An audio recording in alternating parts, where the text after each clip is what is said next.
Media लोकतंत्र का चौथा स्तंभ। सवाल जवाब करना हमारा अधिकार है, लेकिन आजकल जो है वो देश का माहौल जो है उसकी फिजा बदल रही है। कई सारे लोग अलग अलग तरह के एजेंडे सेट कर रहे हैं, लेकिन हमारा काम है सिर्फ सवाल पूछना। आज जो है जंतर मंतर पर काफ़ी सारी सभाएं हुई, जिसमें से 3 महत्वपूर्ण सभाएं एक साथ हुई।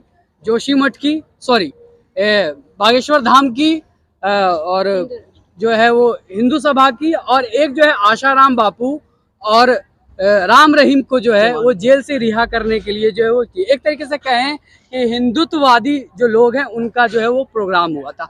इसमें हमारे साथ पत्रकार बंधु हैं एंटी करप्शन इंडिया के मोंटू राजा। इन्होंने सवाल पूछा कि हिंदू राष्ट्र बनाने से होगा क्या, क्या फायदे होंगे। सवाल सिर्फ इतना था, जवाब दे नहीं पाए और लगातार बदतमीजी पे बदतमीजी, और हालात ये हो गए कि कैमरे पर झपट्टा मार दिया गया। जबकि ये सरकार हमें अधिकार देती है कि कोई भी मीडिया पर्सन पर जो है वो हमला नहीं कर सकता है, कैमरे को तोड़ताड़ नहीं कर सकता, ये कानूनन अपराध है। बावजूद इसके जो है बड़ी सभा में जो है लोगों ने इस तरह से किया। हमारे साथ हमारे दोस्त हैं, इनसे पूछना चाहेंगे, ये पूरा मामला बताएंगे। मोंटू जी, हुआ क्या था? दरअसल जंतर मंतर पे जो है प्रोटेस्ट के लिए तमाम लोग आते हैं, संस्थाएं और लोग आते हैं। जन आवाज जो है, जो संविधान ने अधिकार दिया है, उसका एक तरह से कह सकते हैं उल्लंघन जो है वो हो रहा है। यहाँ पे सुरेश चवानके का एक जो संसद चल रहा था, और राम रहीम का चल रहा था, और दूसरा जो तीसरा था वो था आपका भागेश्वर धाम का जो था। धर्म संसद करी गई, उसमें धर्म संसद के अंदर हुआ क्या, कौन लोग आए? सवाल ये था कि हिंदू राष्ट्र बनाने की बात की जा रही थी, लगातार हर एक व्यक्ति कर रहा था। सवाल मेरा था कि हिंदू राष्ट्र बनाने से फायदा क्या होगा, हिंदुओं को फायदा क्या होगा। शायद ये जो सवाल था उनको हजम नहीं हो पाया, क्योंकि उनके पास कोई जवाब नहीं था। आज देश के अंदर जो मुद्दे हैं, मेन स्ट्रीम मीडिया तो नहीं दिखाएगी वो, और शायद वो चाहते हैं कि जैसे मेन स्ट्रीम मीडिया गोदी मीडिया बन गई है या फिर मनुवादी मीडिया बन गई है, तो शायद जो यूट्यूब चैनल चला रहे हैं उनका भी अधिकार किसी तरह से छीन लिया जाए, उनका भी शोषण करा जाए, उनको दबाया जाए।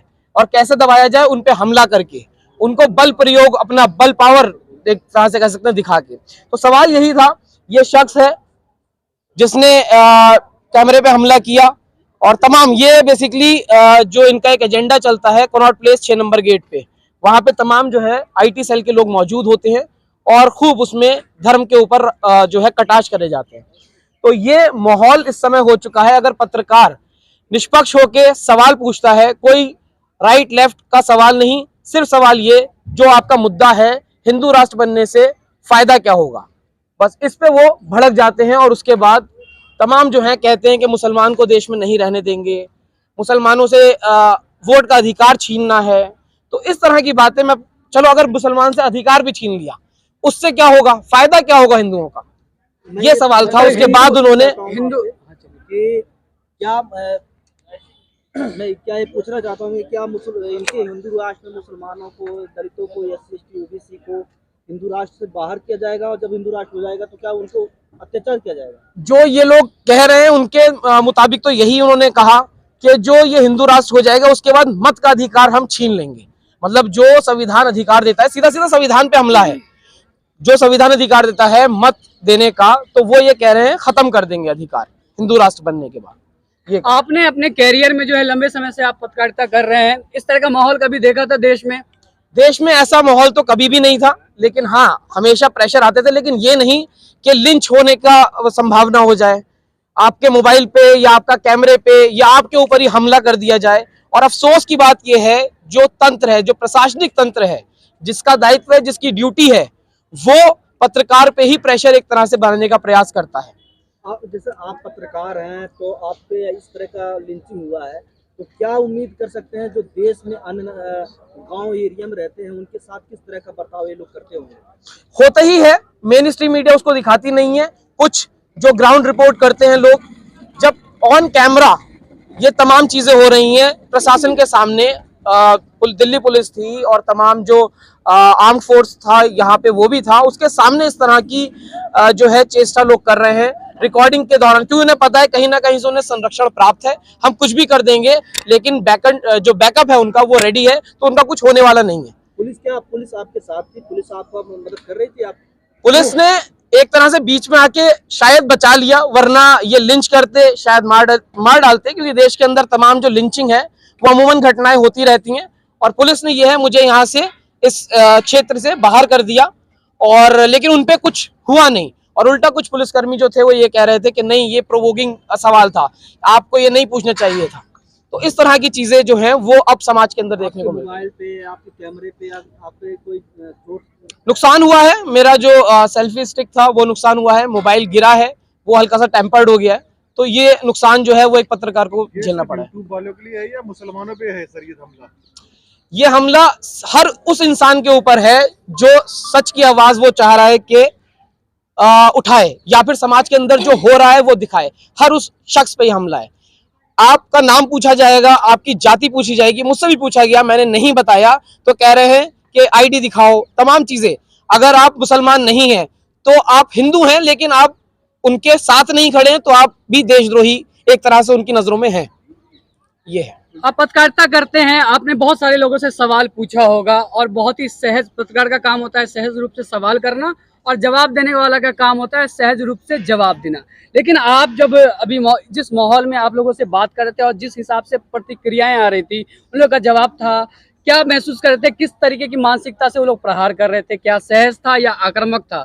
ये पूरा मुझे लगता है एक प्रोपगेंडा है, क्योंकि अगर नॉर्मल जनता से आप बात करो तो जो देश के अंदर मुद्दे हैं, महंगाई, बेरोजगारी, इन सब चीजों पे इनको जवाब नहीं देना था। इनसे पूछा अगर बेरोजगार है देश के अंदर, बेरोजगारी बहुत ज्यादा है, तो उसमें सबसे ज्यादा अगर चपेट में है तो वो हिंदू ही है, लेकिन जो ये लोग थे ये इस पे बात करने को तैयार नहीं है। ये गुंडे किस्म के लोग थे या ये बन के ऐसे या कुछ ऐसा था? ये पेड एक तरह से कह सकते हैं, क्योंकि कोई भी एक आम इंसान जो अपनी जिंदगी में व्यस्त है वो इस तरह का जो आक्रामक रूप है वो इख्तियार नहीं करेगा।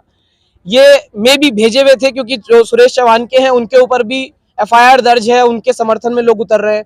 राम रहीम के ऊपर तमाम बलात्कार के आरोप हैं, उनके समर्थन में लोग उतर रहे हैं। अभी भागेश्वर धाम के जो पंडित धीरेन्द्र शास्त्री, उनके समर्थन में लोग उतर रहे हैं। तो कहीं ना कहीं जो ये एजेंडा और प्रोपेगेंडा चल रहा है ये कमजोर ना हो जाए, इसकी स्ट्रेंथ शायद बढ़ाने के लिए और दिखाने के लिए यहाँ पे तमाम लोग आ रहे हैं। अंधविश्वास है, गुंडागर्दी है ये?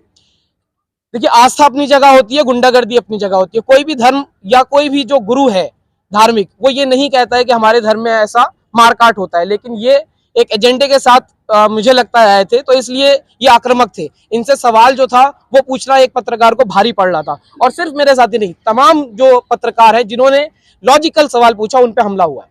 कई कैमरे भी तोड़े, कई पत्रकारों को भी नुकसान हुआ है, लड़ाई झगड़ा नेशनल दस्तक के साथ भी बदतमीजी हुई है, मेरे साथ बदतमीजी हुई है, एक दो और रिपोर्टर्स थे जो निष्पक्ष होकर बात रखना चाहते हैं, उनके साथ बदतमीजी हुई है। आपके सवाल उस तरह थे कि आपके सवाल के उनके पास जवाब ही नहीं थे, वो लॉजिकल क्या कहेंगे। मैंने सिर्फ उनसे पूछा फायदा क्या है भाई, आप चलो अच्छी बात है आप हिंदू समाज के लिए आवाज उठा रहे हो, लेकिन हिंदुओं को पता तो चले कि उनका फायदा क्या है हिंदू राष्ट्र बनने में। तो ये सवाल उनको अखर रहा था, क्योंकि शायद उनके पास कोई लॉजिक ही नहीं था बताने के लिए। आपको उन लोगों के पक्ष में पूछना चाहिए था सवाल। उनके पक्ष में क्यों पूछूंगा, वो तो अपना पक्ष रखने आए हैं, मैं वो दिखाने आया हूँ। मैंने पूछा इससे फायदा क्या होने वाला है। उनके पक्ष में पूछते तो ऐसा नहीं होता। नहीं, उनके ही पक्ष में, अगर उनका पक्ष इतना अच्छा होता तो हिंदू भाइयों के लिए ही मैंने पूछा था, जो हिंदू में आस्था रखते हैं धर्म में, उन्हीं के लिए, उनको फायदा क्या होने वाला है इससे। उन्होंने कहा मुसलमान भाग जाएगा, तो उससे फायदा क्या होगा। उन्होंने कहा कि मुसलमानों से मत का अधिकार छीन लेंगे, लेकिन उससे फायदा क्या होगा हिंदुओं को, मेरे ये समझ में अभी तक नहीं आ पाया। मुसलमान भारतीय नहीं है क्या? मैंने कहा कि एपीजे अब्दुल कलाम ने बहुत कुछ किया है देश के लिए, कह रहे ऐसे मुसलमान नहीं चाहिए, कुछ नहीं किया। वो क्या कर पाएंगे, क्या वो कहाँ जाएंगे? अब वो यही तो कह रहे हैं कि दूसरे दर्जे का, देश के अंदर मुसलमान जो है उसको दूसरे दर्जे की जो है नागरिकता एक तरह से देने की बात कही जा रही है। ये कहें जब अधिकारी मत का छीन लिया जाएगा तो वो नागरिक क्या ही रह जाएगा। लगातार आप रिपोर्टिंग कर रहे हैं, रिपोर्टिंग में आप जो है काफी सारी चीजें महसूस करूं, क्या लगता है कि अब जो है पत्रकार भी जो है, क्योंकि कई सारे लोग जो है, जब ये नेशनल दस्तक वाला मामला था तो एक पत्रकार जो है वो काउंटर क्वेश्चन करने आ गया। तो क्या लगता है कि ये पत्रकार भी घरों में बट गए हैं, इन पे भी जो है मजहबी चश्मा लग गया है, अगर कोई सवाल पूछ ले मजहब के खिलाफ तो जो है वो आक्रामक हो जाते हैं? बिल्कुल, अधिकतर जो है जैसे मेन स्ट्रीम मीडिया पे तो जो पूरा कब्जा है वो सिस्टम का है ही। और जो अब अल्टरनेट मीडिया की अगर हम बात करें, जो यूट्यूबर्स है और तमाम जो सोशल मीडिया पे एक्टिव हैं, वो भी कहीं ना कहीं समर्थन है, उन्हें किसी ना किसी का पक्ष लेते हैं। जो निष्पक्ष होते हैं उन पे सिर्फ आरोप लगते हैं कि आप इस पक्ष से नहीं है, आप उस पक्ष से हैं। लेकिन सवाल पूछना आज के समाज के अंदर बहुत मुश्किल हो गया है।